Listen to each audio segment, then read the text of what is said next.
Please subscribe to my channel. This is my sincere request to you. The gray satin card beside the seating chart did not say Sister of the Bride. It read one cold line like a receipt. Non-priority. Inside the cream box my family expected was a check for $15,000 funded by extra shifts and skipped meals. They assumed I would smile, sit at the overflow table, and swallow the humiliation. They never realized taking back that gift meant tearing their most expensive secret out of the perfect wedding lace. My name is Ivy Cox. I am 33 years old, and I live a life built entirely on the concept of utility in Raleigh, where I lease a sensible, quiet apartment just 10 minutes from my office. I work as a contract compliance manager at Harbor Slate Public Solutions. It is not the kind of glamorous profession that stops conversations at dinner parties. There are no magazine profiles written about people who spend their days carefully reading the fine print, ensuring that municipal vendors adhere to strict zoning regulations and liability clauses,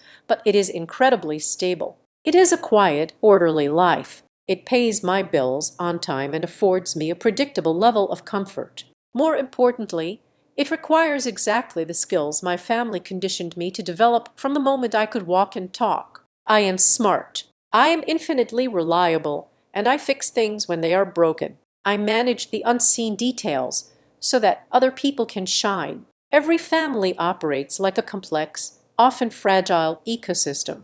And in the Cox household, our specific roles were cast in stone decades ago. My mother, Dana Cox, is the casting director and the ultimate authority on optics. She is a woman entirely consumed by the perception of perfection, treating our family image as a delicate piece of glass she must constantly polish to a blinding shine. Her greatest fear is public embarrassment, and her greatest ambition is social ascension. My father, Russell Cox, is the exact opposite. He is a man who learned early in his marriage that the easiest way to survive my mother's intense gravity was to blend entirely into the wallpaper. He is so silent and detached from the daily operations of our family that his presence in a room often feels like a physical absence. He rarely argues, rarely defends, and never intervenes. And then there is my younger sister, Sloane. Sloane was born to be the showpiece. If I was the foundation of the house, the poured concrete and steel rebar hidden deep beneath the dirt, Sloane was the crystal chandelier swinging brilliantly in the foyer. From the time we were little girls, she was the one dressed in pristine white dresses that miraculously never caught a single stain. She was the one taking private ballet lessons, flashing bright camera-ready smiles for the annual holiday cards, and effortlessly drawing the center of gravity in any room she entered. She was not expected to be useful. She was only expected to be flawless. Growing up in that shadow, I became the one people called when reality intruded on the fantasy. I was the designated problem solver. If Sloane forgot her science project on the kitchen counter, I was the one driving it to her middle school during my lunch break. If my mother double-booked a social obligation, I was the one tasked with drafting the perfectly polite, carefully worded email to cancel the lesser event without causing offense. I cleaned up the emotional and logistical messes. I organized the storage room before guests arrived. I took the photographs at every family gathering, ensuring Dana, Russell, and Sloane were framed perfectly against whatever picturesque backdrop my mother had meticulously selected. Consequently, I was almost never in the photographs myself. I was the reliable one. I was the sturdy, uncomplaining daughter who did not need to be celebrated because she was always too busy managing the logistics of the celebration. There was only one person in my entire life who saw me as a complete human being rather than a convenient household appliance. My grandmother, Nora Cox. When I was with her, sitting on the porch or walking along the water, the deafening noise of my mother's expectations faded into nothing. Nora never asked me to fix her computer, audit a bill, or pick up her dry cleaning. She asked me what books I was reading. She asked me if I was happy with my career. She looked at me with kind, knowing eyes that recognized my worth entirely apart from what physical labor I could do for other people. When she passed away, she took that unconditional gaze with her. Her death left a massive echoing void in my chest that I never figured out how to fill. Instead of dealing with the grief, I buried myself in my work, and in the familiar hollow rhythm of making myself useful to my parents and sister. I secretly hoped that if I just worked hard enough, if I solved enough of their problems, maybe one of them would eventually look at me the way Nora had. That desperate, quiet hope reached its absolute peak when Sloan got engaged. The man she chose was Nolan Mercer. He was everything my mother had ever dreamed of for her golden child. The Mercer family possessed a specific type of wealth that did not ever need to shout to be noticed. They were old money, deeply elegant, steeped in generations of tradition and fiercely protective of their quiet,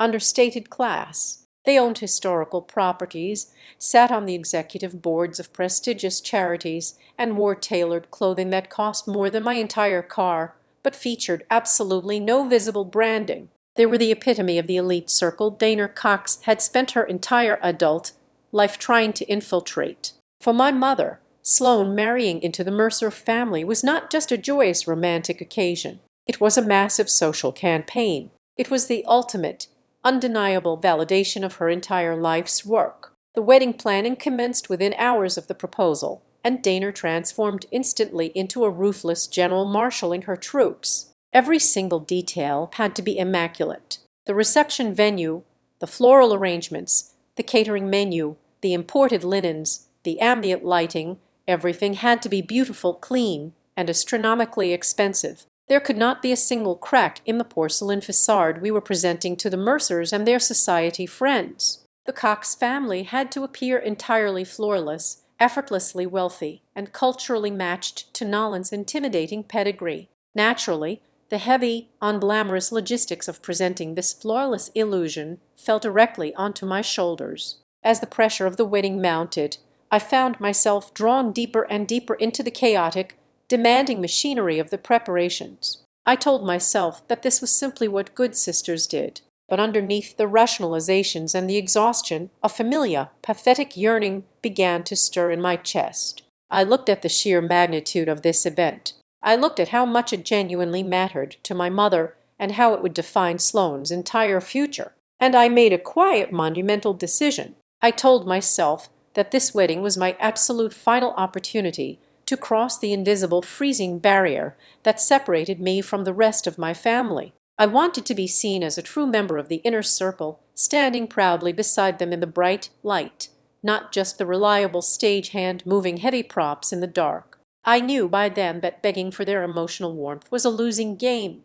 I had tried that in small, silent ways for years and was always met with cold, polite bewilderment. They did not speak the language of unconditional affection or spontaneous hugs. They spoke the language of optics, financial value, and material contribution. So, I decided I would finally speak their language fluently. I would stop asking for their love for free. Instead, I would prove my absolute, undeniable value to the family enterprise. I would give them a wedding gift so substantial, so undeniably generous and shocking that they would have absolutely no choice but to look at me differently. They would have to respect me. They would have to pull out a chair for me at the main table of their lives and acknowledge my worth. I decided, in a moment of quiet resolve, to give Sloan and Nolan a cashier's check for $15,000 to use toward buying their first home together. It was a staggering amount of money for someone on my salary. It was certainly not a sum I had sitting idly in a high-yield savings account,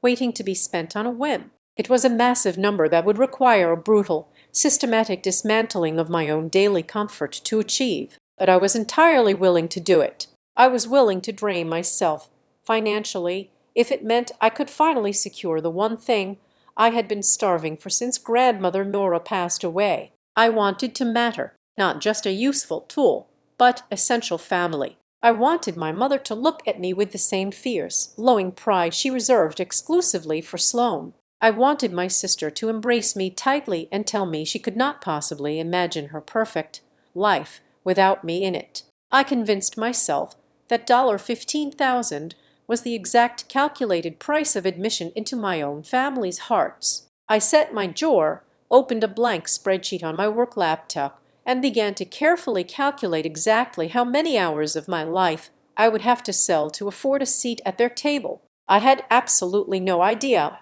that I was simply pricing my own public humiliation. Gathering $15,000 was not an abstract concept. It was a physical, grueling reality that dictated every single choice I made for 6 straight months. My salary at Harbor Slate was respectable, but it was designed for a quiet single life, not for funding the foundational wealth of a rising power couple. To bridge that massive gap, I had to carve pieces out of my own existence. I started taking on freelance contract reviews for a boutique firm downtown every Friday evening while my colleagues went out for drinks. I logged back onto my computer. I spent my Saturdays and Sundays buried in confidentiality agreements and liability waivers. My eyes burned against the harsh blue light of the monitor until the letters blurred into meaningless shapes. The extra hours were not enough to reach the goal. I needed lump sums. I opened my closet and looked at the one indulgence I had ever truly allowed myself. It was a professional-grade camera purchased a few years ago, where I harbored a fleeting fantasy of taking up landscape photography. It was the only hobby I had that did not serve someone else. I wiped the dust off the lens, placed it in its original box, and sold it to a college student I met in a grocery store parking lot. Handing it over felt like selling a small, quiet piece of my soul. I stopped buying coffee. I packed cold, joyless lunches of rice and beans every single day. When the tread on my car tires wore dangerously thin, causing the sedan to slide whenever it rained, I ignored the mechanic warnings and told him I would push it another few thousand miles. As winter crept into Raleigh, I pulled my old wool coat out of storage. The lining was torn and the sleeves were visibly frayed at the cuffs. But a new coat meant less money for the wedding fund. I declined every single dinner invitation, every birthday drinks outing, and every casual movie night with acquaintances, citing exhaustion. The truth was simply that I could no longer afford to participate in the world around me. Every spare penny was being funneled into a savings account designated for Sloan and Nolan. While I was meticulously shrinking my life down to nothing, the wedding machine only grew larger and louder. My phone rang constantly, but it was never a call to ask how I was doing. It was only my mother, and she only called when the meticulously planned machinery hit a snag. Daner Cox did not converse with me. She dispatched me. I became her unpaid, constant crisis manager. One afternoon, it was a frantic demand to cross-reference a master guest list spreadsheet because a prominent local judge had received an invitation with his wife's name misspelled. I spent 3 hours tracking down the original vendor files to prove the error was on the printer's end, saving my mother from a perceived social disaster. A week later, she ordered me to audit the floral invoices because she suspected the florist was billing twice for the imported hydrangeas. When the shuttle company threatened to cancel due to a scheduling conflict, I was the one who spent an entire Tuesday morning ruthlessly negotiating on the phone to secure the fleet. I found an overnight printing shop to run off 50 emergency menu cards when the caterer changed the appetizer list at the last minute. I did it all silently, efficiently, and without a single word of gratitude from her. Sloan, on the other hand, had perfected a different kind of manipulation. She never demanded anything directly. Instead, she used a weaponized sweetness that made it impossible to say no. My phone would light up with a text message from her, usually filled with exaggerated distress. She would write that she was totally overwhelmed and on the verge of tears over the seating chart. Then would come the hook. She would say I was the only person she trusted to handle things perfectly. She would tell me I was so organized, so capable, so much better at the boring details than she could ever be. It sounded exactly like a compliment. It felt, for a fleeting second, like validation, but it was just a highly polished, incredibly polite method of delegating invisible labor. She was patting me on the head so I would keep pulling the cart because I was so desperate for her approval. I swallowed the hollow praise and did exactly what she wanted. The sheer volume of tasks they assigned me created a perpetual state of exhaustion and distraction. I was running on fumes, balancing my actual job, my weekend freelance work, and my role as the unofficial wedding coordinator. It was in the middle of this blinding fatigue that the fatal moment occurred. It was a Thursday afternoon. I was at my desk at Harbor Slate, drowning in a complex municipal compliance audit when an email from my mother popped into my inbox. It was flagged with high importance. Attached was a thick digital document regarding Blue Heron Cottage. Blue Heron Cottage was grandmother Nora's lake house. It was a modest weather property, but it was the only place in the world where I possessed entirely happy memories. After she passed, the house had been placed into a family trust. My mother called me 5 minutes after the email arrived. Her tone was brisk and entirely casual. She told me it was just some routine paperwork that needed a digital signature before the end of the business day. She claimed it was merely a necessary update for the property taxes and a standard authorization for some upcoming roof maintenance before the winter storms hit. My eyes were throbbing from staring at contracts all day. My mind was entirely consumed by the fact that I was only $500 away from hitting my $15,000 goal for the wedding gift.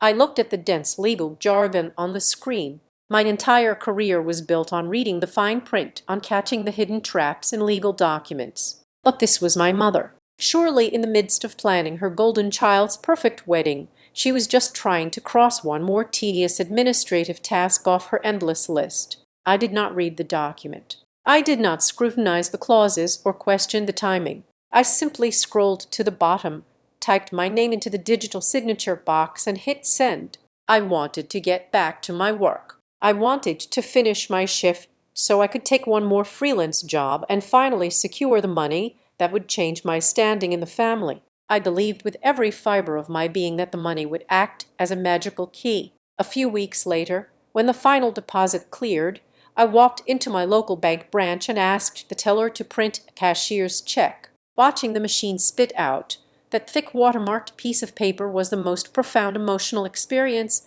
I had felt in years. I held it in my hands, feeling the physical weight of my own sacrifice. It represented 6 months of eating terrible food, driving on dangerous tires, and wearing a ragged coat. It represented the loss of my camera and the forfeit of my weekends. In my mind, it was not just a financial instrument. It was a glittering, undeniable proof of my worth. I bought a beautiful cream-colored box and laid the check inside. I stared at it for a long time. The check became the ultimate symbol of my deepest, most pathetic illusion. I truly believed that if I gave them enough of myself, if I bled enough out onto the table, they would finally have no choice but to gather me up and treat me like real family. I thought I was purchasing a permanent seat at the main table. I was completely blind to the fact that they were already building a fence to keep me out entirely. The realization of my exclusion did not arrive like a sudden violent storm crashing through the roof of our house. It crept into my life softly.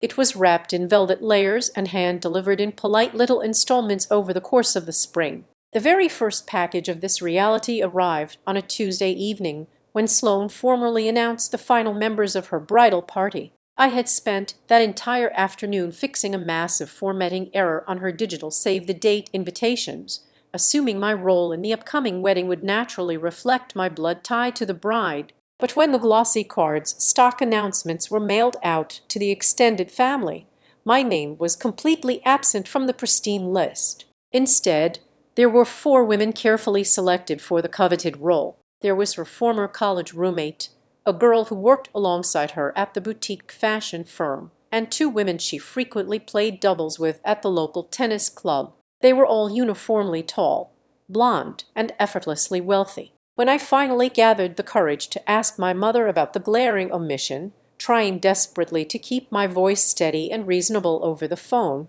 she let out a soft, pitying sigh. She told me it was strictly an issue of squad aesthetics. She explained in a slow, patronizing tone that Sloane had a very specific visual palette in mind for the altar photographs, and the bridesmaids needed to look perfectly cohesive. Her tone implied I was being utterly unreasonable for even asking the question. The conversation left me feeling entirely hollow and profoundly stupid for ever hoping I would be standing next to my own sister on her most important day. From that point forward, a clear and invisible boundary line was drawn directly through the center of the wedding preparations. I quickly realized there were 2 entirely separate group chats operating simultaneously on my phone. One was a lively, joyful thread that I was absolutely not invited to join. That was the inner circle. That was the exclusive digital space where the chosen bridesmaids and my mother discussed the upcoming bachelorette trip to a luxury resort.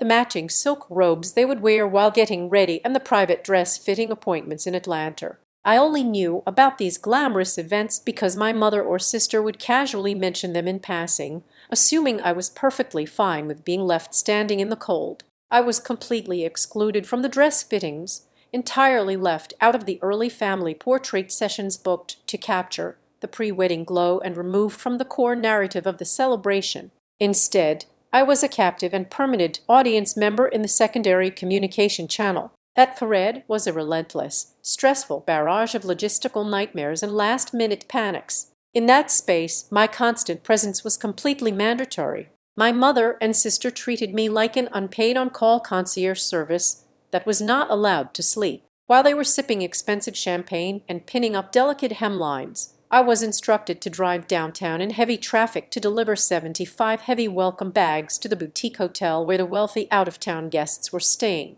I was the one commanded to manually edit the master guest list spreadsheet late at night to fix glaring spelling errors they had carelessly made. When the expensive graphic designer used the wrong font on the acrylic directional signage, I was the one ordered to draft the stern, demanding email to negotiate a rapid reprint. Perhaps the most degrading task of all was playing the role of Sloane's personal attack doll. Whenever a hired vendor displeased her, she absolutely refused to handle the conflict herself because she desperately wanted to remain the sweet, blushing bride in everyone's eyes. Instead, she would text me frantically, demanding I call the florist or the lighting technician to express her extreme dissatisfaction and demand immediate changes. I absorbed all the friction, all the anger, and all the stress so her hands could remain perfectly clean. The true depth of my marginalization became glaringly obvious about 3 weeks before the ceremony. I had been summoned to the event venue, a sprawling historical estate just outside the city limits, to drop off a heavy box of hand-painted table numbers that Sloane had carelessly forgotten in the trunk of my car. Marin Ellis, the high-priced wedding planner my mother had hired to manage the spectacle, was sitting at a folding table with her sleek silver laptop open. She was a sharply dressed woman who operated with the ruthless, cold efficiency of a corporate executive. As I set the heavy cardboard box down beside her coffee cup, she looked away to answer an urgent phone call from the head caterer. In that brief, unguarded window of time, my eyes naturally drifted to her glowing screen. She had a complex logistics spreadsheet open, mapping out the shuttle routes for the rehearsal dinner and the main reception. The guest names were categorized into neat highlighted columns. I scanned the rows, instinctively looking for my own name to confirm my transportation schedule. I finally found it buried near the bottom of the third page. But what caught my breath and made my chest tighten was the text sitting directly in the adjacent column. Right next to my name, typed in bold black letters, was the code NPLX. I stared at those letters until Marin ended her call and quickly minimized the window, her expression tightening momentarily as she noticed where I was looking. A cold, heady knot formed deep in my stomach. Later, that evening, when I stopped by my parents' house to drop off the final seating chart proofs, I casually brought the strange code up to my mother. I asked her point blank what the letter stood for. Dana froze for a fraction of a second, her hand hovering over a crystal vase she was arranging. Then she pasted on a perfectly rigid, deeply forced smile. She waved her hand dismissively and told me it was absolutely nothing important. She claimed it was just a boring logistics code Marin used for seating overflow and transportation flexibility. She patted my arm condescendingly and told me not to be so overly sensitive about every little detail.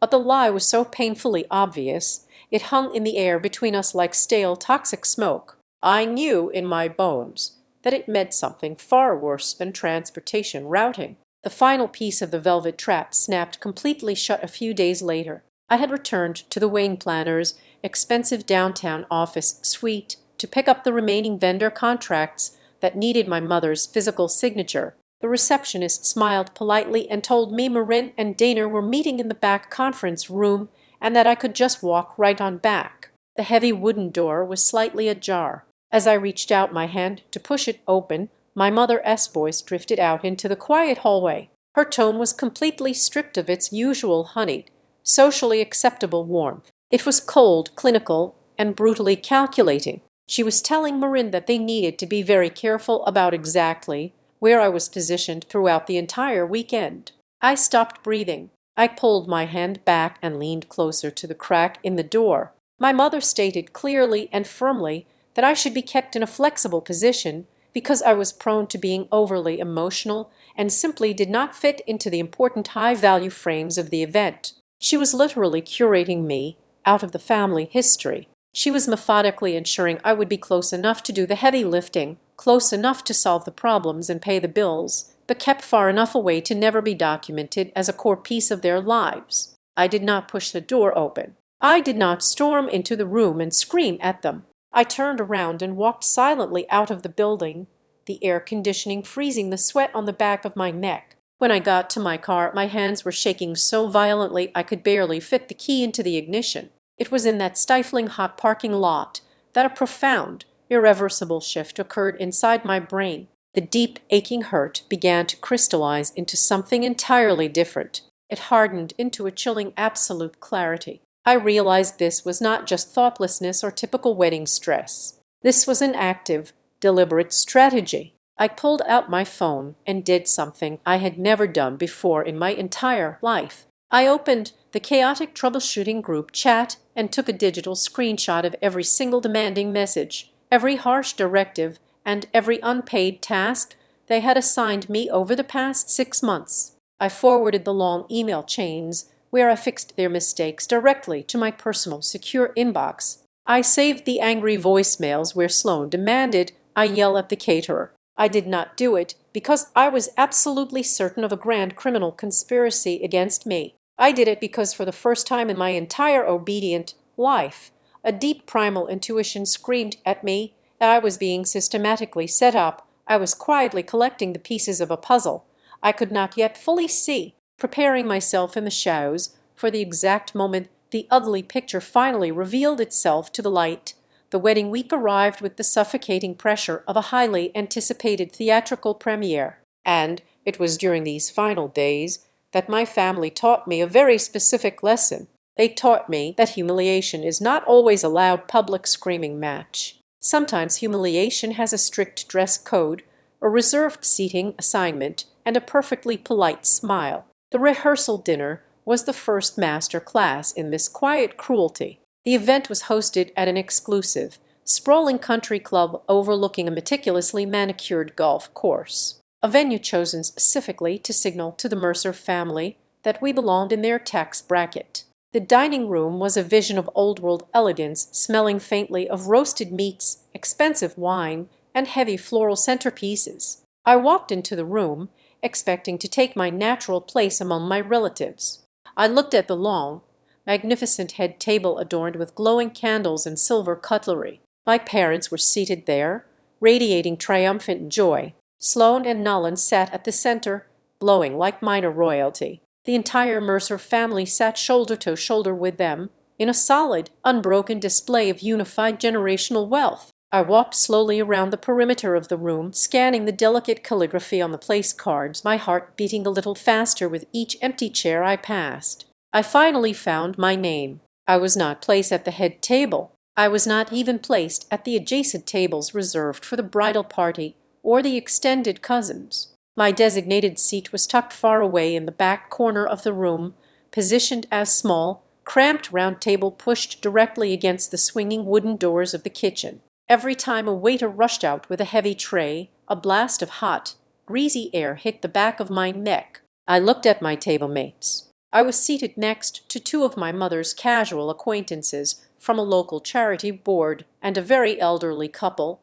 I had absolutely never seen before in my entire life. When I caught my mother see across the massive room, she did not look guilty. She smoothly excused herself from a conversation and glided over to my dark corner holding a crystal champagne flute. Before I could even articulate my profound embarrassment, she leaned down and whispered softly into my ear. She said we had to rely on diplomatic distribution tonight. She claimed that putting a reliable, sturdy family member at the overflow tables made the secondary guests feel valued and entertained. She delivered this explanation with such a soft maternal tone, perfectly disguising the brutal underlying message. The message was simply that my presence at the head table was not aesthetically or socially profitable to her campaign, I was being managed like a mild inconvenience. I sat down, swallowed the heavy lump in my throat, and picked up my fork. Halfway through the main course, I glanced up toward the front of the room and made direct eye contact with Celeste Mercer. Nolan's mother was a formidable, highly intelligent woman who missed absolutely nothing in a social setting. She was seated directly across from my mother at the head table. Celeste paused with her wine glass hovering halfway to her mouth. She looked at me, sitting entirely isolated in the shadows near the service doors, and then she slowly shifted her gaze to the empty spaces between the Cox and Mercer families. I watched the polite, aristocratic warmth wash completely out of her eyes. It was instantly replaced by a sharp, calculating suspicion. Celeste came from a world where family loyalty was paramount, and she clearly recognized a deliberate tactical exile when she saw one. The polished facade my mother had worked so hard to build was showing its first major hairline fracture, and Celeste was staring right at it. I survived the dinner, smiled when required, and drove back to my apartment in absolute silence. Just past midnight, as I was staring at the ceiling, my phone vibrated on the nightstand. It was a text message from Sloan.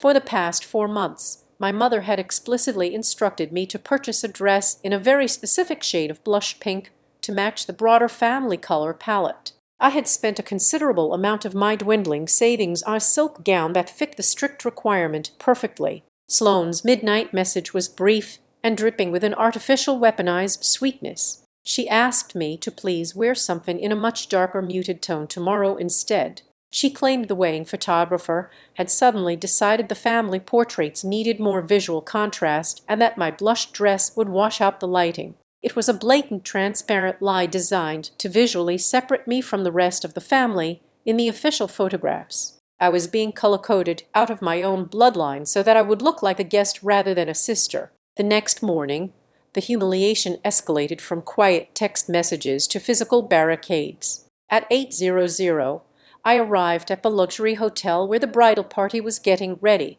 I was carrying 3 heavy garment bags and a large square box containing the delicate carriages for the mothers. I navigated the plush, thickly carpeted hallways and approached the towering double doors of the presidential suite. I reached for the brass handle, fully expecting to walk into a room filled with mimosas, the smell of hairspray and excited, nervous laughter. Instead, a stern woman wearing a discreet earpiece and holding an electronic tablet stepped directly into my path. She asked for my name. When I told her, she scrolled down her screen, frowned slightly, and shook her head. She informed me with cold professionalism that I was not on the approved access list for the morning preparations. I stood there, physically weighed down by the heavy boxes, a hot flush of deep, stinging embarrassment creeping up my neck as a pair of hotel maids walked past and stared. The heavy suite door opened slightly, and my mother slipped out into the hallway. She was wearing a beautiful floral silk robe, her hair already perfectly pinned and curled. She looked at the security assistant, then looked at me standing there like a lowly delivery driver. She did not invite me inside. She did not apologize for the mistake. She simply reached out, took the box of carriages from my hands, and gave me a soft, pitying look. She lowered her voice to a gentle, hypnotic whisper designed to shut down any argument before it started. She said the bridal morning is a very delicate, emotional environment, and it is strictly reserved for the absolutely essential people. She told me Sloan was already feeling overwhelmed and needed to be surrounded only by calming core energy today. The implication hit me like a physical blow to the stomach. I was not essential. I was an agitating, disposable element that needed to be kept out of the room. She smiled, turned around, and shut the heavy double doors firmly in my face, leaving me entirely alone in the silent hallway. For the next 6 hours, I was nothing more than an uncredited, invisible stagehand running a marathon in high heels. I wore the dark navy dress I had pulled from the back of my closet, blending perfectly into the background shadows, just as Sloan had intended. I carried the heavy wooden box, designed to hold the wedding cards, from the hotel lobby down to the outdoor ceremony space. I steamed wrinkles out of linen tablecloths while the catering staff set up the cocktail hour. I ran back and forth across the sprawling estate, sweating through my expensive makeup, making sure the intricate seating chart was displayed at the exact correct angle, because the wedding planner was busy managing the actual bridal party. I watched the chosen bridesmaids drift across the manicured lawn in their matching dresses, posing for countless photographs while holding glasses of expensive champagne. I was working harder than any paid vendor on the property, sweating in the southern humidity. Yet I was entirely invisible to the people who shared my last name. Despite the overwhelming, suffocating weight of the rejection, a stubborn, pathetic piece of my heart still clung desperately to my original plan. Late in the afternoon, just before the first guests began to arrive and take their seats, I retreated to my car. I sat in the driver's seat, the engine off, the heat of the day pressing heavily against the windows. I reached into my purse and pulled out the beautiful cream-colored gift box. Inside lay the cashier's check for $15,000. I stared at the bold numbers printed across the paper. It was my blood, my sweat, and my absolute financial ruin neatly folded into a small square. I forced myself to believe the narrative I had constructed months ago. I told myself that once the chaos of the wedding was over, once they opened this box in the quiet of their new life and saw the sheer magnitude of my sacrifice, everything would finally change. I convinced myself that this piece of paper would speak all the words my family had historically refused to hear. I walked back toward the reception tent, found the designated gift table, and placed my cream box carefully among the towering piles of expensive presents. I was purchasing a dream that was already dead, walking blindly toward a cliff they had spent months meticulously building just for me. The ceremony took place inside a breathtaking custom-built glass house situated on a sprawling historic estate just outside the city limits of Charleston. The late afternoon sunlight filtered through the transparent ceiling, casting a warm golden glow over the immaculate floral arches and the hundreds of guests dressed in high couture. I stood at the back of the center aisle, waiting for the ushers to guide the family members to their designated seats before the strings began to play. When it was my turn, the young man in the sharp tuxedo glanced down at his leather-bound seating chart and gave me a polite, apologetic smile. He pointed toward the middle section of the venue. I looked at the very front row, the velvet-lined chairs explicitly reserved for immediate family. There were exactly 4 seats placed there, one for my mother, one for my father, and 2 for Nalana's parents. There was absolutely no space carved out for the bride's older sister. I was directed to sit 6 rows back, wedged between a group of my father's distant business associates and a family friend I barely recognized. I watched my sister walk down the aisle, a vision in imported white lace, and felt a profound, chilling detachment settle over my skin. The emotional bleeding finally stopped, replaced by a cold clinical observation of the spectacle. When the vows concluded and the crowd transitioned to the grand reception hall, the final undeniable proof of my standing was handed directly to me. At the entrance of the opulent dining room, a line of sleek black tables was staffed by event coordinators handing out table assignments. I gave my name to a woman holding a stack of elegant envelopes. She flipped through her alphabetically sorted box, pulled out my assignment, and handed it to me. It was not printed on the heavy ivory cardstock that the other guests were holding. It was a flat piece of gray satin card. I looked down at the lettering. It did not say Sister of the Bride. It read in crisp, undeniable black font, Ivy Cox, non-priority, overflow access. Before I could even process the words, the coordinator reached across the table and quickly snapped a colored wristband around my right wrist. It was a dull, flat gray paper band, the kind used for crowd control at cheap outdoor festivals. I looked around the bustling foyer. I saw my mother laughing with Celeste Mercer. My mother wore a pristine white silk band on her wrist denoting the core wedding party. Celeste and the other high-profile guests wore glittering gold bands that granted them access to the premium open bars and the exclusive lounge areas. My dull gray band was a visible, unavoidable brand. It was a physical marker instructing the staff and the other attendees exactly how little I mattered. The coordinator pointed toward the far end of the room. I followed her direction and found my assigned table. It was stripped of the towering floral centerpieces that adorned the main dining area positioned practically against the swinging doors of the catering service station. When I looked at the place setting, I saw a modified menu. While the bold and white banded guests were being served dry-aged steak and butter-poached lobster, my menu offered a basic chicken breast and roasted vegetables. It was a literal, undeniable downgrade, executed with terrifying precision. I stood frozen beside my chair, staring at the gray band on my wrist. An older woman wearing an expensive sapphire gown approached the table, searching for her own place card. She paused, glanced at my wrist, and then looked down at the gray satin card I was still clutching in my hand. She offered a polite, casual smile and asked me very naturally if I was one of the wedding assistants or perhaps a distant cousin from out of town. The question was not meant to be cruel. It was simply an honest observation based entirely on the visual evidence my family had intentionally provided. In that exact second, the heavy blinding fog of my lifelong illusion completely evaporated. The invisible card I had been pulling for 33 years shattered into pieces. I finally understood that they did not want family. They only wanted function. Before I could answer the woman, I felt a sharp, tight grip on my elbow. My mother had materialized beside me,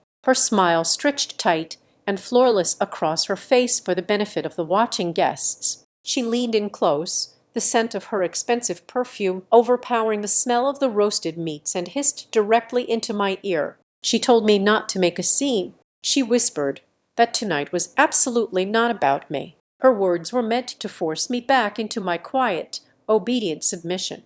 Instead, they acted as the final necessary catalyst. She was completely right.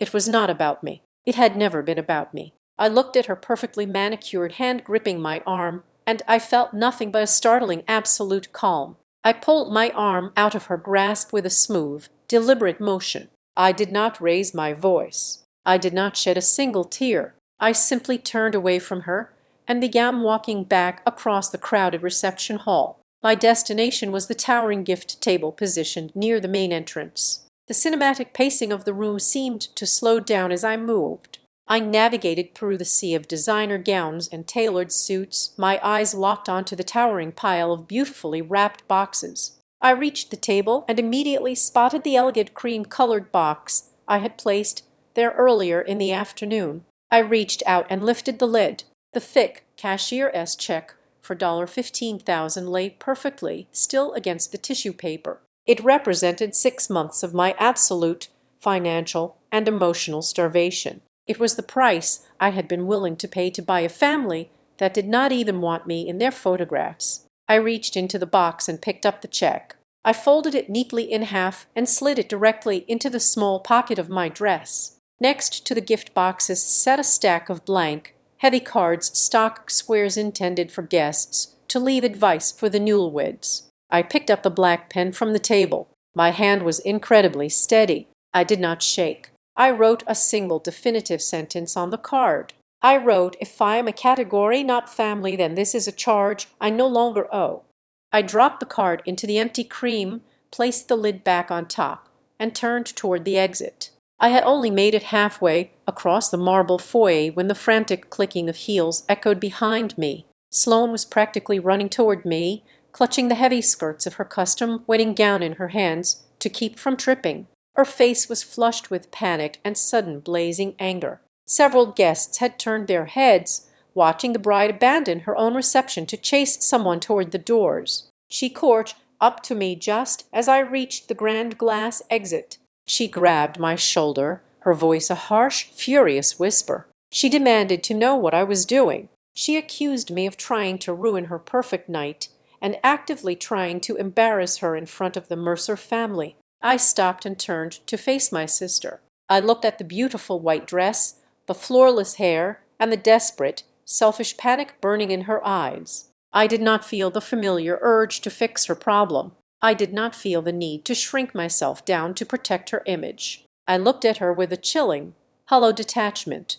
I kept my voice incredibly low, ensuring only she could hear the absolute finality in my tone. I told her she did not want me here. I told her she only wanted my gift. She opened her mouth to argue, but the truth of the statement paralyzed her. She had no defense because she knew I had finally read the blueprint she and our mother had drawn. I did not wait for a response. I pushed open the heavy glass doors and walked out into the cool, humid evening air. I walked down the sweeping driveway toward my car, leaving the glittering glass house, the expensive flowers, and the carefully curated lies completely behind me. The $15,000 check rested safely against my side, a heavy tangible promise that I would never again pay a single cent to belong to people who only saw me as an unpaid debt. The morning after the wedding, I woke up in my quiet apartment to the blinding glare of sunlight hitting my bedroom floor and the frantic,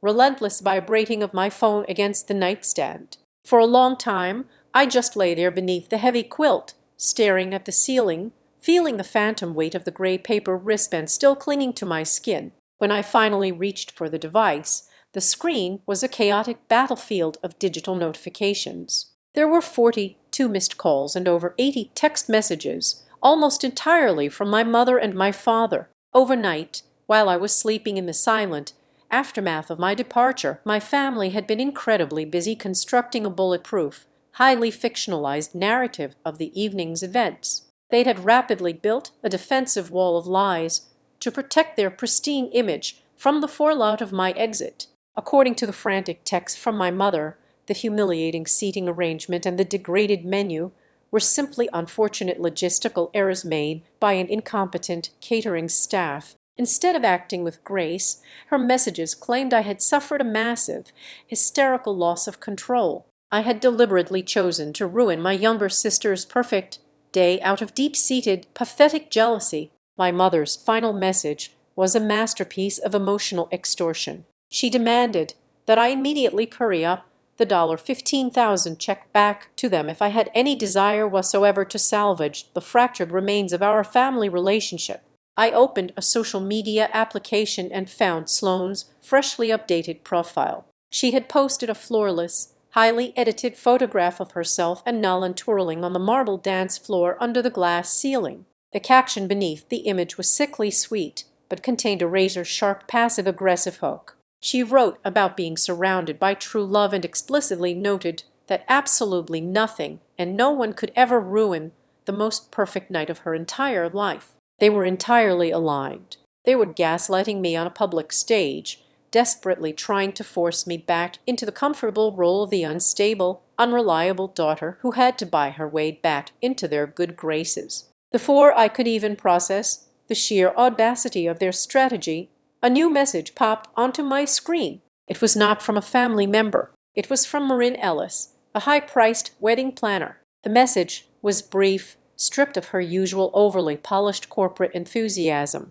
She wrote that she was profoundly sorry for how the evening unfolded. She said she had something physical I desperately needed to see, and she firmly stated that her professional conscience would not allow her to stay silent while my mother blamed the event staff for the humiliation. She asked me to meet her at a small independent coffee shop on the edge of the downtown district in 1 hour. I dressed mechanically, my mind buzzing with a strange electrical static.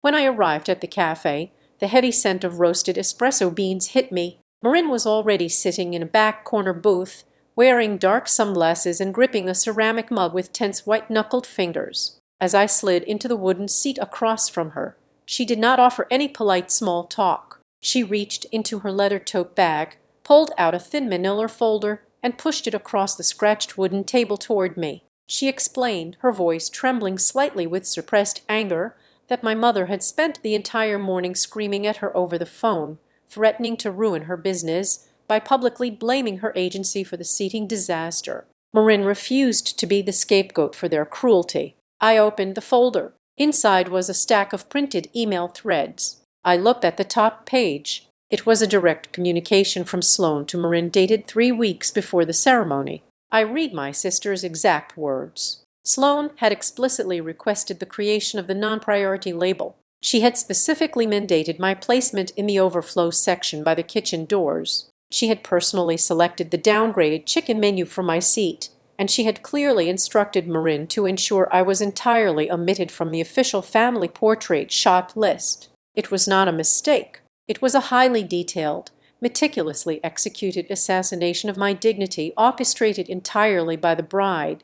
I felt a cold, hollow sensation expanding in my chest as I flipped to the second page, but it was the third piece of paper that made the blood freeze in my veins. It was a printed screenshot of a text message sent directly from my mother's phone to Marin's mobile device, dated just 2 days before the wedding. I read the sentence over and over again, trying to force my brain to comprehend the sheer predatory calculation behind the words. My mother had written that Ivy will be easier to handle if she is grateful and off balance by Sunday. The word Sunday echoed in my head like a tolling bell. Sunday tomorrow. For the past month, my mother had relentlessly reminded me about a mandatory intimate family brunch scheduled for the Sunday morning following the wedding. She had pitched it as a beautiful, quiet moment for family healing and connection after the chaos of the event.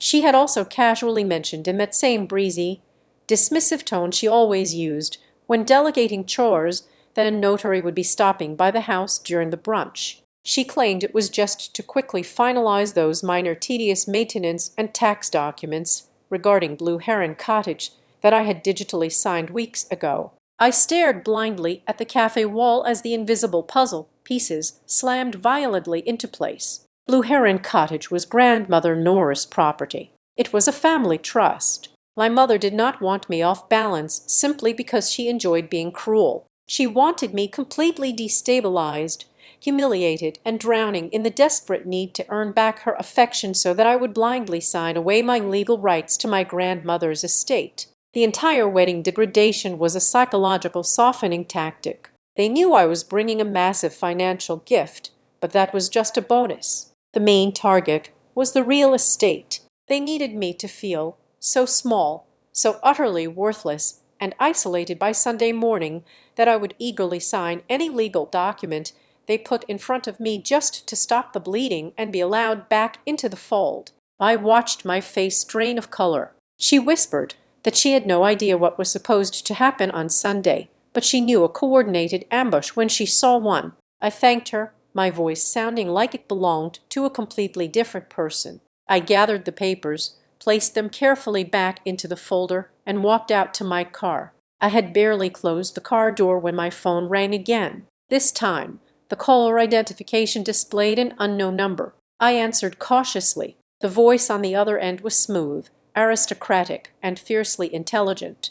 It was Celeste Mercer. Nolan's mother did not bother with pleasantries. She stated clearly that she had witnessed the absolute spectacle of my seating assignment and the gray wristband the previous night. She said she had spent decades navigating the vicious, subtle warfare of high society, and she knew exactly what a deliberate public execution looked like. She refused to believe the frantic lies my mother was currently spinning to her about my supposed mental instability. Celeste asked me, her tone dropping into a serious, commanding register, why a biological sister, a woman who had clearly spent the entire weekend doing the physical labor of 10 hired hands, would be treated like a diseased pariah at her own family's celebration. She wanted the truth, and she wanted it before her son's life became permanently entangled with people who operated with such chilling malice. Sitting in the baking heat of my parked car, gripping the steering wheel with one hand and the manila folder with the other,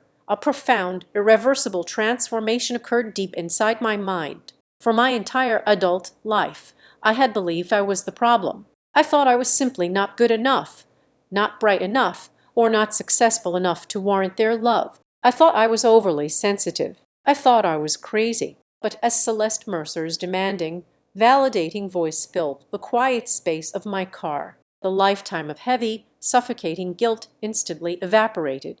I was not crazy. I was not weak. I was a target. I was the mark in a long, carefully planned con run by my own flesh and blood. They had assumed I would simply absorb the abuse and comply, just as I had done every single day since childhood. They had assumed my desperate need for a family would blind me to the knife they were holding to my throat. But they had miscalculated. The emotional, desperate daughter they had meticulously planned to exploit had died the moment that gray satin card was placed in her hand.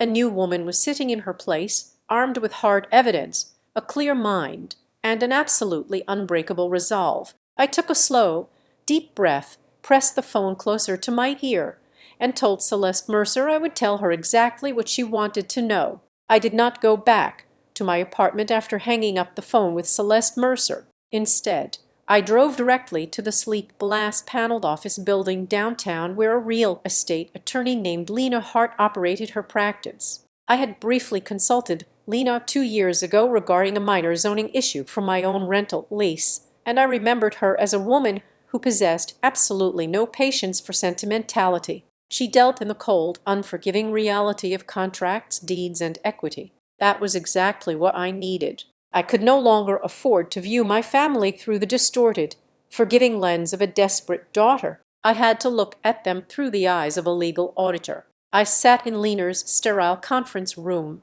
the hum of the air conditioning the only sound, and pushed my laptop across the polished mahogany table. I had pulled up the original digital document my mother had frantically emailed me on that stressful Thursday afternoon weeks ago. I also provided the printed emails Marin Ellis had given me earlier that morning. I asked Lena to tell me exactly what I had blindly signed, stripping away all of my mother's casual, dismissive lies about routine tax updates and roof maintenance authorizations. Lena put on her reading glasses and stared at the screen for 10 uninterrupted minutes. The silence in the room grew heavier with every passing second. When she finally looked up, her expression was a mixture of professional disgust and grim validation. She steepled her fingers and delivered the forensic autopsy of my family's betrayal. The document was absolutely not a tax update. It was a highly sophisticated, aggressively drafted petition to officially dissolve the irrevocable trust grandmother Nora had established before her death. Lena explained the mechanics with chilling clarity. By digitally signing that first set of forms, I had legally consented to begin the process of liquidating the trust's holding company. The ultimate destination for the lake house was a newly formed limited liability company. Lena pulled up the state business registry on her own monitor and found the entity in less than a minute. The new company was registered exclusively under two names, Daner Cox and Sloan Cox. My name was entirely absent from the operating agreement, but the theft was not yet complete. Lena pointed to a specific clause buried deep within the legal jargon. The digital signature had merely opened the door to permanently transfer the deed of Blue Heron Cottage into the new company and officially sever my 50% ownership stake. The state required a physical ink signature witnessed and stamped by a licensed public notary. The blood drained completely from my face as the absolute, terrifying brilliance of the trap finally became clear. The Sunday brunch, the intimate post-wedding gathering my mother had been relentlessly pushing for weeks. It was never about family healing. It was the execution block. The plan was devastatingly simple. They intended to publicly humiliate me at the wedding, isolate me entirely, and break my spirit. They calculated that by Sunday morning I would be so consumed by guilt, so desperate to apologize for ruining my sister's perfect night, and so eager to be allowed back into the family circle, that I would walk into that brunch completely emotionally shattered. When the notary conveniently arrived to finalize those minor, tedious tax documents, I would have signed the final page without reading a single word, just as I had done 1,000 times before. In a matter of seconds, my grandmother's legacy, my only remaining sanctuary, would have been legally stolen right out from under me. The financial motive became even sharper when I showed Lena the rest of the files I had forwarded from my mother's unsecure wedding planning accounts. Buried among floral invoices and catering contracts was a drafted financial proposal directed to a prominent wealth management firm in Atlanta. I read the executive summary aloud, my voice echoing coldly in the quiet room. Dana and Sloan were preparing to introduce Blue Heron Cottage to the Mercer family's private bankers as the exclusive unencumbered family asset of the bride. Their ultimate goal was to use the massive equity of the lake house as direct collateral to secure a 7-figure commercial loan. They wanted the capital to purchase and develop a luxury vacation rental property in the mountains immediately after the honeymoon, effectively matching the Mercer family's real estate portfolio. To secure that level of institutional financing, the title of the collateral property had to be pristine. It could not be tied up in a shared trust with a sister who might ask uncomfortable questions. I was not just a social embarrassment to them. I was a structural financial obstacle that needed to be legally liquidated. The 15,000 cashier's check I had sacrificed 6 months of my life to save was nothing but a pathetic drop in the bucket compared to the generational wealth they were actively plotting to steal from me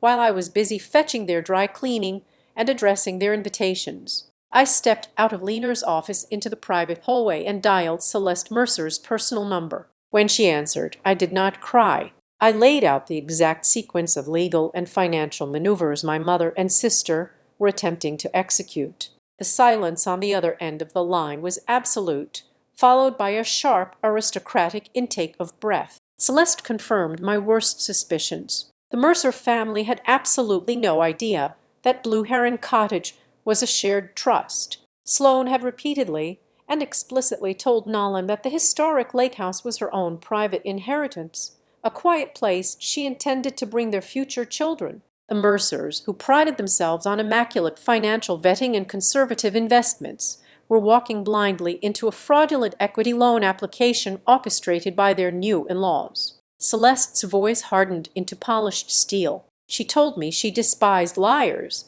but she despised amateurs even more. She assured me she would not say a single word to her son or my mother prematurely. We needed them to fully commit to the performance. When I walked back into the conference room, Leaner had printed out a thick stack of counter documents. She looked at me, her eyes sharp and assessing. She told me the most dangerous thing I could do right now was react with emotion. My family had spent my entire life using my empathy and my desperate need for validation as a weapon against me. If I called my mother right now and screamed at her, she would immediately pivot, play the victim, cancel the notary, and find a quieter, more insidious way to forge the transfer later. Leaner leaned across the table and gave me the most important advice of my life. She told me to let them lie just one more time. Let them build the stage. Let them gather the audience and let them bring the pen. Only then would I drop the amble. We would block them with ironclad legal injunctions, presented to the exact right people at the exact right moment.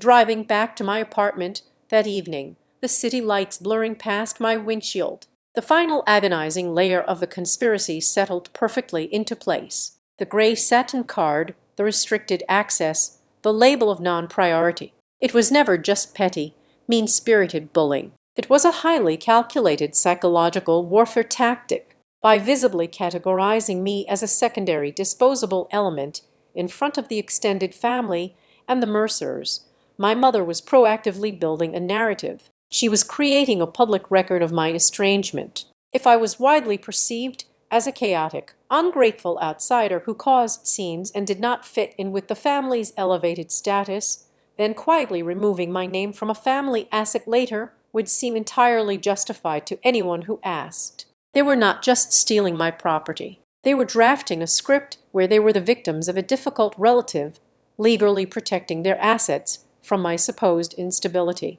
They had designed a floorless machine to erase me, but they had made one fatal miscalculation. They assumed I would never look under the hood. They assumed I would remain the blind, obedient workhorse until the very end. I parked my car, walked into my apartment, and placed the thick folder of legal documents directly next to the cream-colored box containing my $15,000 check. I did not feel sad anymore. The aching, pathetic girl who just wanted a seat at her sister's wedding was completely gone. I set my alarm for Sunday morning, ready to attend a brunch I would ensure they never ever forgot. Saturday morning arrived with the sterile clarity of a hospital room.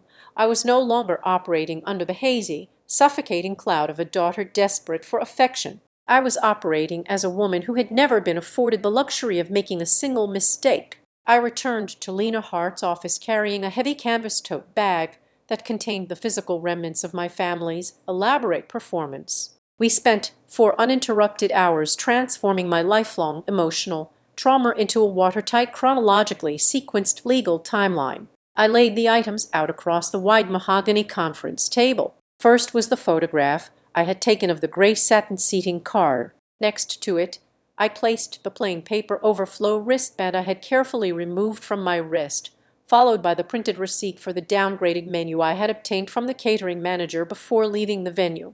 We placed the printed copies of my mother's text messages directly beneath the heavily redacted trust dissolution documents. It was no longer a tragic family misunderstanding spread across the polished wood. It was a documented timeline of premeditated financial fraud and psychological abuse culminating perfectly at the upcoming Sunday brunch. To solidify the narrative, Lena required an independent witness. We drafted a formal affidavit, and I drove it across town to Marin Ellis. The wedding planner met me in the lobby of her luxury office building.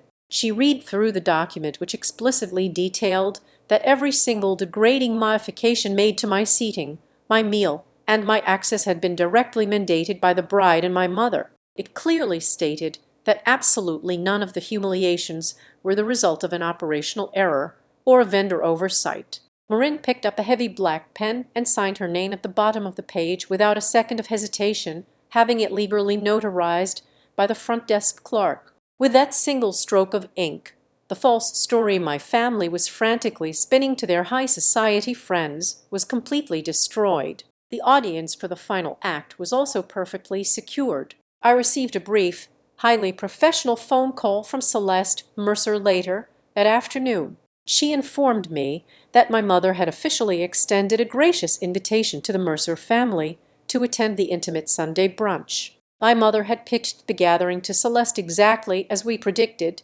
describing it as a joyful opportunity to celebrate the new union and formally discuss the transfer of the lake house for the couple's future real estate portfolio. My mother was so blinded by her own greed and her desperate desire to impress Nolan's parents that she was willingly inviting the very people she was trying to defraud to sit at the table while she executed the theft. Celeste confirmed she and her husband would be there, arriving exactly at the designated hour, completely prepared to watch the performance unfold. As I returned to my apartment building, I found a small padded envelope resting on the floor outside my door. There was no return address, but I instantly recognized the sharp, slanted handwriting of my father. Russell Cox had spent my entire life blending into the background, silently watching his wife and youngest daughter tear me apart for sport. He had never once raised his voice to defend me. But inside the envelope was a small, worn leather notebook with cracked edges.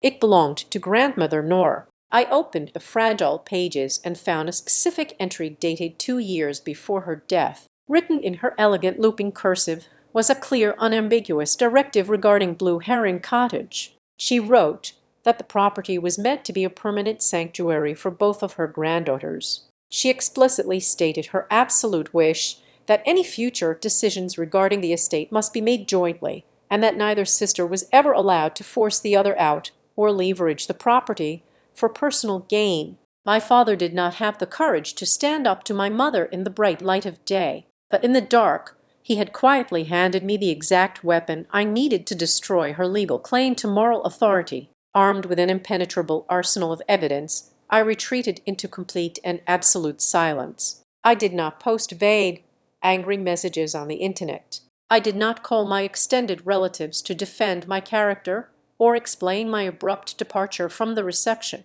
I did not shed a single tear or demand a single apology. My silence was a tactical vacuum, and my mother immediately rushed in to fill it with her own assumptions. Because I had spent my entire adult life bending to her will the moment things became uncomfortable, she naturally interpreted my lack of communication as a sign of weakness. She assumed I was simply hiding in my apartment, paralyzed by guilt and thoroughly worn down by the public humiliation she had engineered. Throughout the evening, my phone screen lit up repeatedly with her toxic, manipulative messages. Her tone shifted from the frantic anger of the previous morning to a sickening artificial sweetness. She sent long paragraphs telling me how much the family missed me and how terribly sad it was that my emotions had gotten the better of me at the wedding. She wrote that they were all ready to forgive and forget. The final message was the hook she had been building toward all along. She stated that if I simply brought the cashier's check to the brunch tomorrow and took 5 minutes to sign the final property maintenance documents with the notary, we could completely close this unfortunate misunderstanding and move forward as a united family. I read her words, marveling at the sheer terrifying ease with which she lied. I picked up my phone and typed exactly one sentence in response. I wrote, "I will be at the brunch."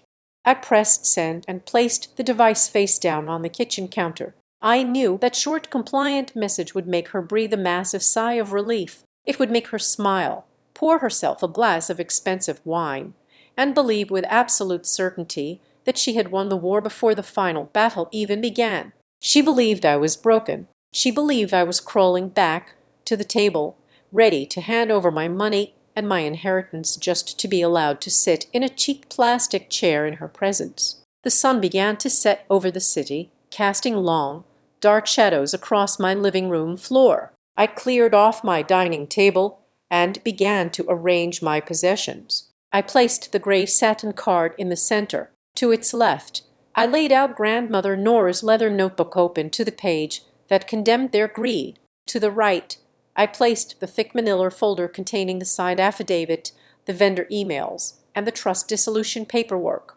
Beside the folder sat the pristine cream box holding the cashier's check for $15,000. For 33 years, I had looked at my life and seen nothing but a long, exhausting string of personal failures and emotional wounds. I had constantly questioned my own worth, wondering what fundamental flaw existed inside me that made my own blood treat me like a disposable asset. But standing in the quiet dimness of my apartment, looking down at the meticulously arranged table, the profound sadness finally vanished, replaced by an armor of cold, impenetrable logic.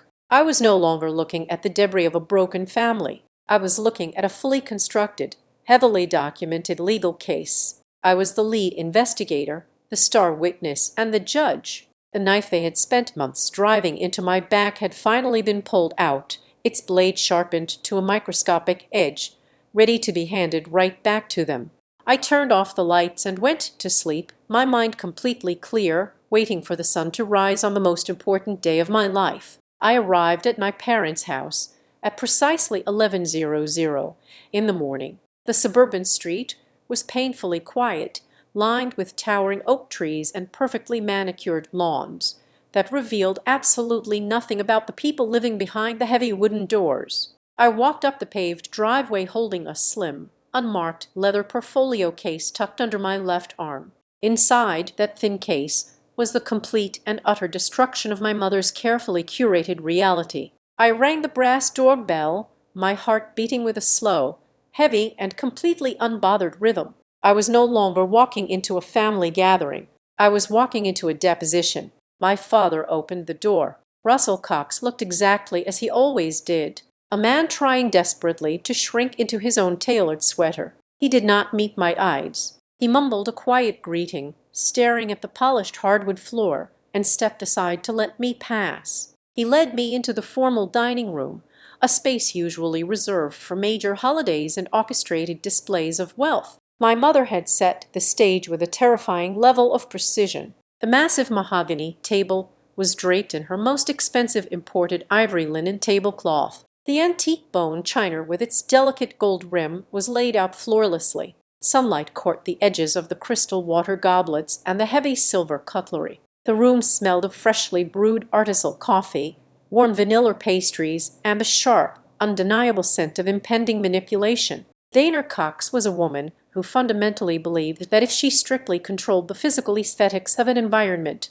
the truth would naturally sit down, fold its napkin, and behave itself. I stood at the threshold of the room and took inventory of the audience. My mother sat at the head of the table, radiating a forced, benevolent warmth. To her right sat Sloane, wearing a soft cashmere sweater, her makeup done expertly to make her look exhausted and deeply wounded. Nolan sat beside my sister. However, his usual relaxed, wealthy charm was completely absent. He sat rigidly in his chair, his hands folded neatly on the table, his eyes darting between his new wife and his mother-in-law with a cold, analytical sharpness. Celeste Mercer sat directly across from them. She was drinking black coffee, her posture impeccable, looking less like a wedding guest and more like a predatory bird patiently waiting for a mouse to step into the open. Sitting at the very end of the table, looking distinctly uncomfortable and out of place, was a middle-aged man in a cheap gray suit with a leather briefcase resting at his feet.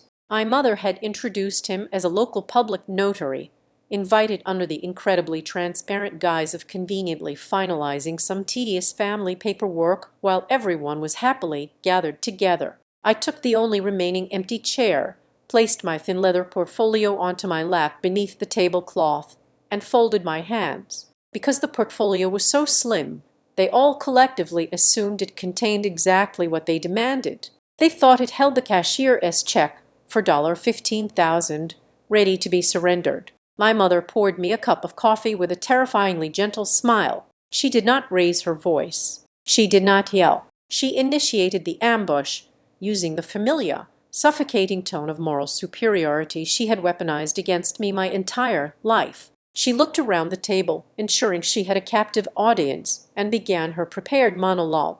She stated softly that family is the most important institution in the world, and that true family must always know how to practice grace and forgiveness. She looked at me with deep manufactured pity. She said she understood that weddings are highly emotional events and that my feelings had simply gotten the better of my judgment. She declared that I had severely overreacted to a minor catering error and created a deeply unfortunate scene, but that she was willing to completely overlook my outburst. She paused, taking a delicate sip of her coffee, and then delivered the final terms of my surrender. She told me that the only decent, honorable thing left to do was to return the wedding gift to my sister, sign the pending maintenance documents the notary brought, and allow the family to officially close the door on this embarrassing misunderstanding. She smiled warmly at Celeste, projecting the image of a patient, long-suffering mother dealing with an unstable child. Sloane immediately picked up her cue. She did not look at me. She stared down at her untouched plate of pastries and let out a soft, trembling sigh. She played the role of the traumatized bride with Oscar-worthy dedication. She said her wedding night, the night she had dreamed about since she was a little girl, was forever haunted by her older sister's profound selfishness. She claimed the memory of me storming out of the venue was a dark cloud hanging over her new marriage. She dabbed at the corner of her eye with a linen napkin, whispering that she just wanted peace and for her sister to stop trying to ruin her happiness. I sat completely motionless, letting their toxic words wash over me like water over a stone. I did not defend myself. I did not explain the gray wristband or the degraded menu. I simply watched Nalan as Sloane performed her delicate weeping.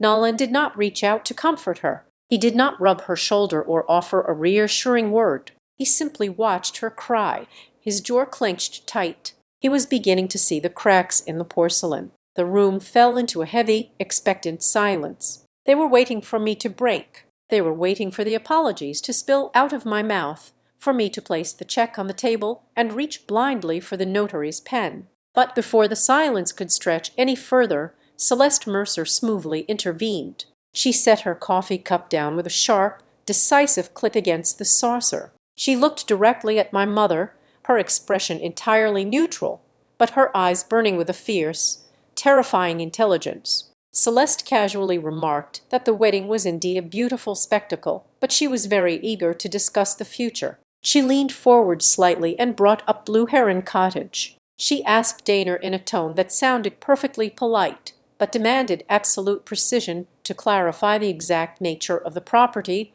they were transferring to the newlyweds today. My mother did not hesitate, blinded by her own arrogance and the desperate need to secure the Mercer family's approval. She walked willingly into the jaws of the track. She smiled a bright, confident smile at Celeste. She answered smoothly, her voice ringing out clearly across the quiet dining room. She stated unequivocally that the lake house was the exclusive, unencumbered family asset of the bride. She claimed it was a generational property that Sloane had inherited, and that today they were merely completing a minor technical procedure to officially place it into a holding company for the young couple to use as leverage for their future investments. The lie was massive, beautifully delivered, and entirely fraudulent. Celeste did not blink. She simply nodded slowly, her gaze shifting from my mother to me. This was the moment. The fuse had burned all the way down to the powder. I looked at my mother. I did not glare. I did not raise my voice above a conversational whisper. The sheer calmness of my tone made the hair on the back of my father's neck stand up. I asked her very lightly, "Are you absolutely sure you want to say that in front of everyone?" My mother looked at me, a brief flash of irritation crossing her perfectly powdered face. She hated being challenged, especially in front of an audience she was trying to manipulate. She tightened her jaw, maintaining her forced smile, and gave a sharp, definitive nod. She said yes. She was perfectly sure, and she told me to stop stalling and hand over the paperwork so the notary could do his job. That single arrogant nod locked the final exit door of her burning house. She had verbally committed to the fraud in front of the exact people she was trying to defraud, in front of a licensed officer of the state, and in front of the daughter whose inheritance she was actively stealing. The entire room seemed to hold its collective breath. The cheerful morning sunlight streaming through the windows suddenly felt cold and clinical. I reached beneath the heavy ivory tablecloth. I did not pull out the small cream-colored gift box they were expecting. Instead, I lifted the heavy dark leather portfolio and placed it squarely in the center of the table right next to the crystal vase of imported flowers. I unzipped the metal fastener with a slow, deliberate motion. I placed my right hand flat against the leather cover, feeling the solid weight of the documents resting underneath my palm. For the first time in 33 years, I was no longer apologizing for existing. I was placing my hand firmly onto the steering wheel of my own life, and I was about to drive it directly through their grand illusion. The sound of the metal zipper cutting through the suffocating silence of the dining room was the loudest noise I had ever heard. I opened the thin leather portfolio and drew out the stack of documents I had meticulously organized with Lena Hart the previous day. I did not rush. I moved with the slow, deliberate precision of a surgeon. I took the first piece of paper, the printed email thread between my sister and the wedding planner, and slid it directly across the polished mahogany table toward Nalan. I told him in a quiet, perfectly steady voice that he should read exactly how his new wife had specifically demanded that I be labeled as non-priority and physically hidden by the kitchen doors to preserve the aesthetic of his wedding. Next, I pulled out the catering invoice. I placed it next to the email, pointing out the clear, documented instruction to downgrade my meal while the rest of the guests were served the premium menu. Then I withdrew the printed screenshot of the text message my mother had sent to Marin Ellis. I pushed this page directly in front of Celeste Mercer. I suggested she read it carefully. I told her it was my mother explicitly outlining her strategy to keep me off balance and emotionally devastated so that I would be easier to handle by Sunday morning. Finally, I pulled out the thick, heavily redacted stack of legal paperwork my mother had sent me weeks ago under the guise of routine property taxes. I placed the trust dissolution documents dead center on the table right beside the crystal vase of imported flowers. I looked at the audience gathered around me and announced that this was the true purpose of the beautiful Sunday brunch. I explained that it was not a gathering for family healing or forgiveness. It was a carefully orchestrated ambush designed to trick me into signing away my 50% legal ownership of Blue Heron Cottage. I laid out their entire financial strategy in plain English, explaining how they planned to liquidate my grandmother's trust, transfer the deed to a new company solely controlled by my mother and sister, and use my stolen inheritance as a pristine, unencumbered asset to secure a massive commercial loan backed by the Mercer family name. Celeste Mercer picked up the text message printout. Her manicured fingers were entirely steady. She read the words, and the temperature in the room seemed to drop 10. She placed the paper back onto the table and looked at my mother with a mixture of profound disgust and absolute terrifying clarity. Celeste did not raise her voice, but her words cut through the air like a heavy blade. She stated that the Mercer family had been formerly introduced to a bride holding a valuable family asset, only to discover they were actively being used as leverage in a fraudulent premeditated scheme to disinherit the bride's own sister. She added that she had absolutely no intention of allowing her family's reputation or capital to be entangled with people who would publicly humiliate their own blood for a real estate loan. Nolan's face turned completely ashen. He looked at the printed email confirming my sister's cruel demands, and then he slowly turned his head to look at Sloane. He was looking at her without the blinding protective halo of my mother's perfect optics. He saw the cold, calculating reality of the woman he had just married. He abruptly stood up from his chair, his hands gripping the edge of the table. He announced to the room, his voice shaking with tightly controlled rage, that he would absolutely not be signing a single piece of joint financial paperwork today. Furthermore, he stated he would not be participating in any future real estate ventures with the Cox family. The man in the cheap gray suit sitting at the end of the table realized instantly that he had walked into a legal minefield. The notary abruptly stood up, practically shoving his chair backward. He snapped his leather briefcase shut with a loud click and declared nervously that due to an obvious severe conflict of interest and potential property dispute, he could not legally witness or notarize a single page. He turned and practically sprinted out of the dining room, the front door slamming heavily behind him. Right on cue, my cell phone vibrated on the table. It was the scheduled video call I had arranged. I accepted the call and turned the screen toward my mother. Lena Hart's sharp, thoroughly professional face filled the display. She did not bother with pleasantries. She formally informed Dana Cox that she had officially filed an emergency legal injunction with the state to freeze any and all transfers, modifications, or dissolutions regarding the Blue Heron Trust. She added with a cold smile that she had also formally requested a comprehensive financial audit of the estate to ensure no other fraudulent actions had been attempted. The complete, undeniable destruction of her master plan finally caused my mother to snap. The polite, wealthy facade she had spent decades building crumbled entirely into dust. She slammed her hands down onto the table, rattling the antique bone china. Her face turned a mottled, furious red. She shrieked that I was a petty, jealous, vindictive child who was trying to destroy my sister's beautiful life out of pure spite. She pointed a trembling finger at me, opening her mouth to hurl another toxic accusation. But before she could speak, a voice echoed from the other end of the table. It was my father. Russell Cox slowly stood up. He reached into his jacket pocket and pulled out grandmother Nora's worn leather notebook. He tossed it onto the table, the old book landing softly on top of the legal documents. He looked directly at his wife, his voice remarkably steady for a man who had been silent for 30 years. He told her to stop lying. He turned to Celeste and Nolan and clearly stated that Nora's explicit written dying wish was that the cottage belonged to both sisters equally and that no one was ever allowed to force the other out.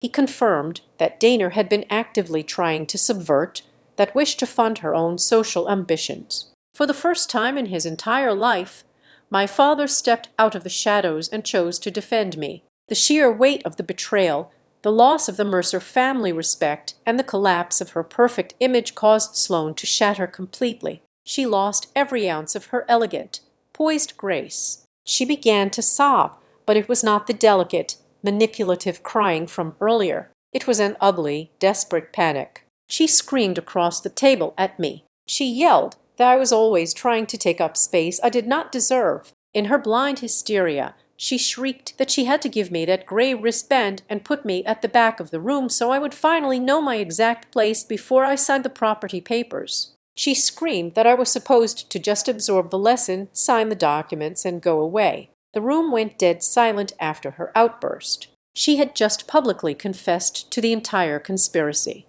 There was absolutely no room left for denial or spin. I slowly stood up from my chair. I picked up my empty leather portfolio and tucked it neatly under my arm.